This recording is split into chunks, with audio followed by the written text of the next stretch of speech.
All right, so this goes out for all the shops in the world out there. Who has the last say when another technician makes a mistake? So I'll give you an example. Say you have the new guy, right, and he's still wearing a training bra and panty liners, and he doesn't have a whole lot of experience. So who wipes his ass when there's a problem? Does the upper management do it? Does the senior tech do it? Master tech?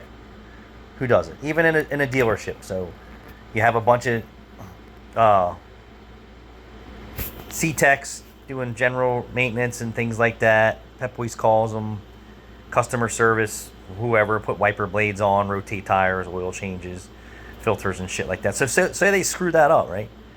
So who fixes it? Does that technician get to come back and then he gets to actually go back at the car that he already screwed up? Or does that get bumped to a B, C, master tech, or above because they don't want to three times as a charm. So how does it work in your shop? Typically, I try and make it a learning experience. I field the complaint.